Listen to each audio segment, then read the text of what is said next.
Philippine Coast Guard and their counterparts in Vietnam employ water cannons during their drills in the West Philippine Sea on Friday, a move which an expert says sends a strong message against China.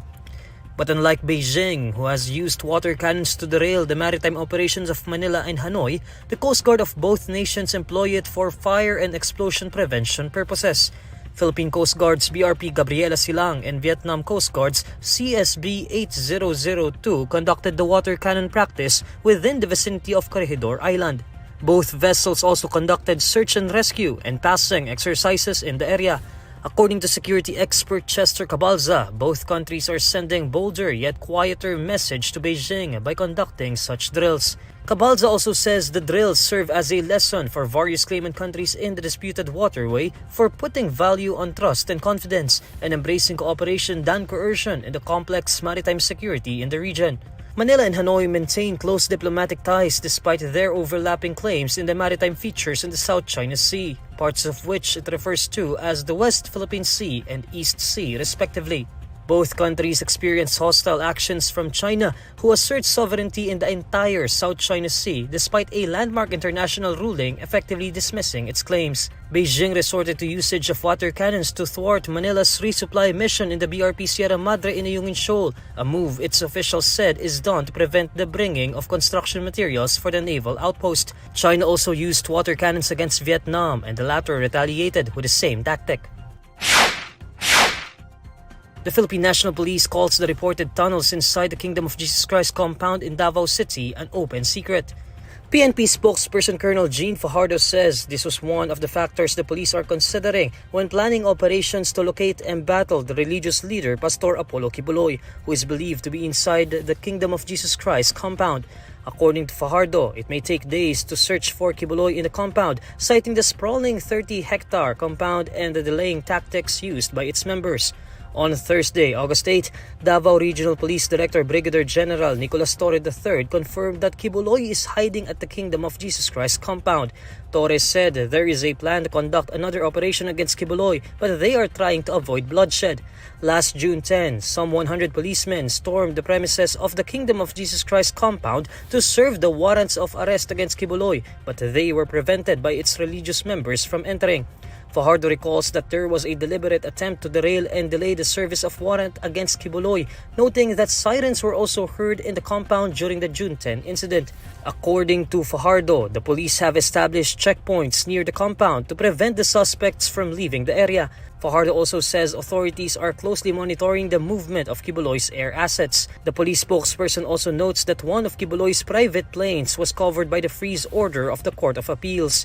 Quiboloy, along with 5 co-accused individuals, face child abuse cases before the Davao City Court. He also has standing arrest warrants for human trafficking issued by a Pasig City Court. Vice President Sara Duterte is criticizing the national government for its failure to fund a flood control program in Davao City and seemingly blasts President Bongbong Marcos by alluding to issues hounding him. In a statement, Duterte cites her own personal experiences dealing with calamities and questions why the master plan and feasibility study for flood control for Davao City, which was formulated during the time of her father, former President Rodrigo Duterte's administration, has yet to be funded. Duterte accuses the government of not funding the flood control program merely because the mayor of Davao City is a Duterte. Duterte says she is using her position and platform to be the voice of Filipinos who are left unheard and to show government officials how to command.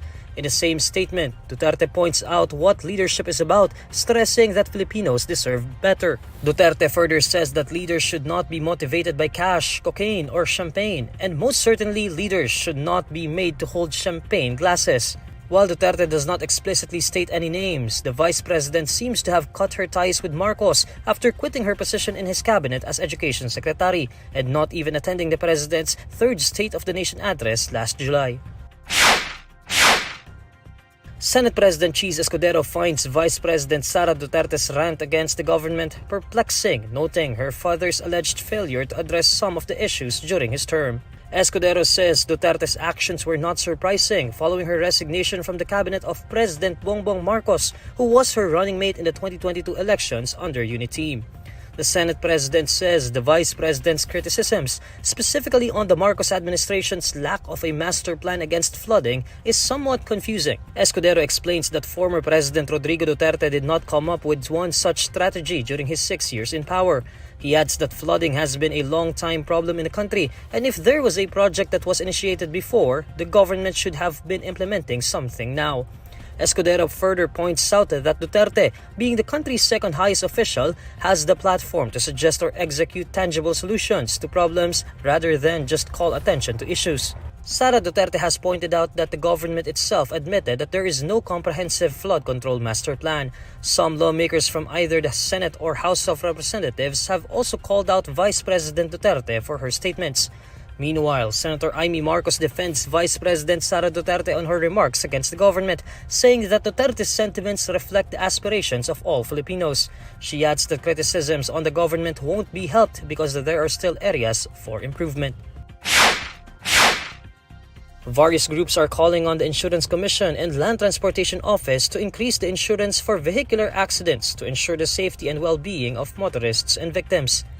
In a press conference, Pasang Mazda National President Roberto Martin says that the Magnificent Seven and other transport groups wrote a formal letter to Commissioner Attorney Reynaldo Regalado of Insurance Commission and Land Transportation Office Chief Attorney Vigor Mendoza.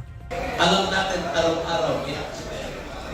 Kanya po kami nag-iisip din po kung ano pang magagandang benepisyo ang may extend natin doon sa mga mabibigti ng mga public transport driver, private car owners, para naman po sa kapakanan ng kanilang pamilya. Magnificent Seven is composed of Pasang Mazda, Liga ng Transportasyon at Operator sa Pilipinas, Alliance of Transport Operators and Drivers Association of the Philippines, Alliance of Concerned Transport Organizations, Federation of Jeepney Operators and Drivers Association of the Philippines, Stop and Go Coalition, and UV Express Federation of the Philippines. The groups call for an increase in the death indemnity for compulsory motor vehicle liability insurance from 200,000 pesos to 400,000 pesos and permanent disability indemnity from 50,000 pesos to 100,000 pesos. The groups also request for the all-risk insurance to have a property loss indemnity worth 100,000 pesos. Department of Health Assistant Secretary Albert Domingo previously said that an average of 12,000 Filipinos are killed every year due to road accidents. Domingo added that road accidents in the country increased by 39% from 2011 to 2021. Meanwhile, President Ferdinand Bongbong Marcos refused to accept the Senate's proposal to reject the implementation of the Public Transport Modernization Program.